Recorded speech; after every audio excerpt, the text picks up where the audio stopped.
To begin the presentation of the Henry M. Scoop Jackson Distinguished Service Award to Congressman Mac Thornberry, I would like to invite the Jackson Award presenter to the stage, Congresswoman Kay Granger.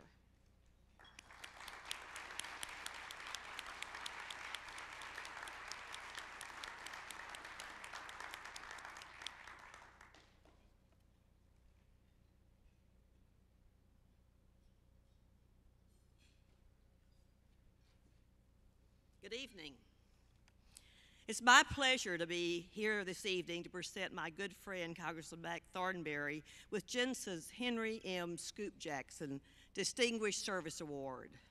But before I do, I want to thank the Jewish Institute for National Security Affairs for your dedication to securing a strong national defense for the United States. For nearly 4 decades, you've been a center of information and expertise in security-related matters and a valuable asset to the Congress. We face a complex world today that provides challenges not only to our own national security, but to our allies across the globe. Now more than ever, we have to redouble our efforts to maintain our unbreakable security relationship with Israel and aggressively pursue all threats against the United States. That's why I believe it's fitting that you've chosen one of the most thoughtful members of Congress, whose passion is the security of the United States, to receive your Distinguished Service Award tonight. Mac currently serves as the Vice Chairman of the House Armed Services Committee and chairs the Subcommittee on Intelligence, Emerging Threats, and Capabilities. In addition, he serves as a senior member of the House Permanent Select Committee on Intelligence. This allows Mac a perspective that uniquely enables him to shape U.S. national security policy and conduct responsible oversight of our nation's military. In 2013, Mac was recognized as a pro to watch for his steady leadership and influence in national security by the publication Politico. Widely respected as an innovator and strategic thinker, Mac was one of the first in Congress to recognize the need to confront terrorism. And 6 months before September 11th, he introduced a bill to establish what would eventually become the Department of Homeland Security. Emerging security threats are also a major area of focus for Mac. Throughout 2011 and 2012, Mac spearheaded a cybersecurity task force that brought together 9 congressional committees to address this growing threat. In April 2012, the House of Representatives passed 4 cybersecurity bills that reflected a number of the task force's recommendations. Believe me, it was no small feat.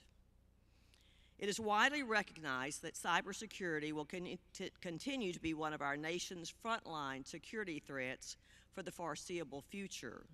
We appreciate Mac's leadership on this issue to help bolster our defenses in this area.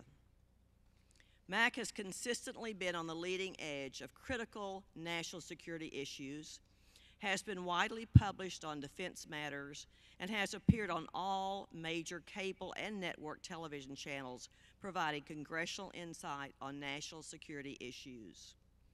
He's a well-spoken leader of these issues, and his contributions to the public debate are always valued. So it's my honor to call to the stage to present JINSA's Henry M. Scoop Jackson Distinguished Service Award to my friend, Congressman Mac Thornberry.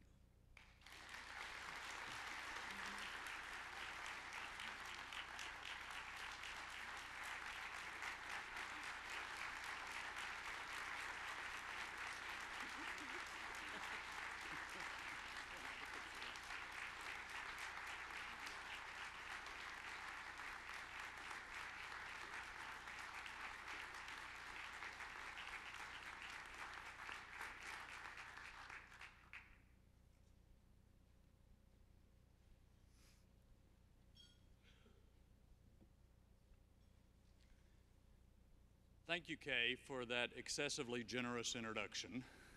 I hope y'all could understand her accent. I could understand it perfectly. It made perfect sense to me, but I am very grateful. Kay is one of the pivotal leaders on national security and foreign assistance in the Congress. She chairs the subcommittee on foreign assistance, is also on the defense subcommittee, the appropriations committee, and I very much appreciate her leadership and her kind words. In fact, I was thinking as the names of my colleagues were read earlier today, every one of them on both sides of the aisle have been leaders standing up for a strong defense. We just have to figure out a way to help infect our colleagues with that so that it spreads. I very much appreciate this recognition from JINSA and all of the work that JINSA does. It is very important, not for all of us to be involved in national security. And I have to say tonight, it is very encouraging for me, not only for all the good work that JINSA as an organization does, but for the individuals I've met tonight who take it upon themselves to take some action that can help further our country's security. I do have to say, however, that I would be very happy tonight to be a fly in the wall as the stories of our Grateful Nation award winners were read. In a few weeks before the election, I had one of my constituents who said, "I just don't see how you do that. Washington is such a mess. You keep beating your head against the wall. How do you keep going?" And my answer was, number one, I represent some great people in the 13th District of Texas. Number two, I think I'm working on some important issues. But number three, I get to spend a lot of time around the people who serve our country in the military, which is incredibly inspirational to me, to just find a way to help support them to do the mission that the country has asked them to do.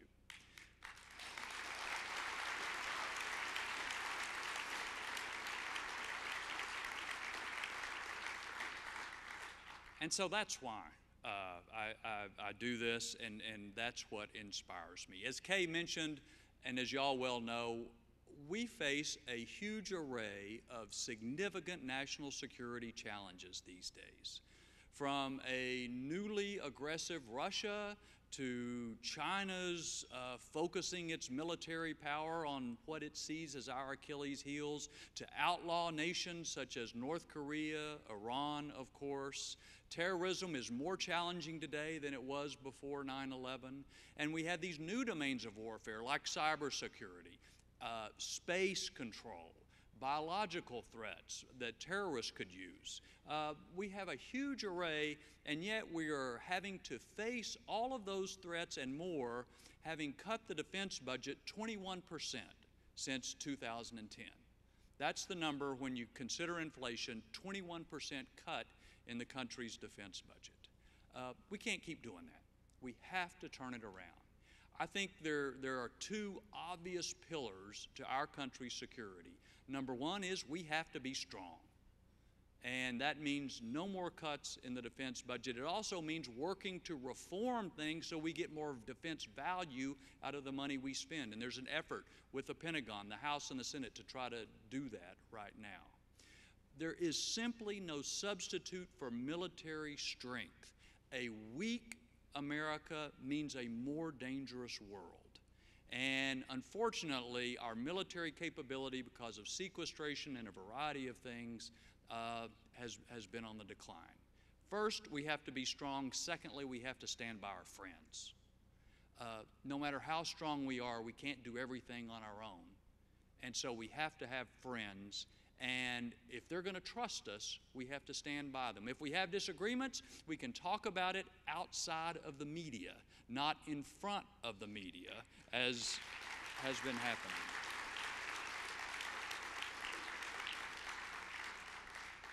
As y'all know, there are more questions about U.S. leadership among friends and among others than there have been in quite some time.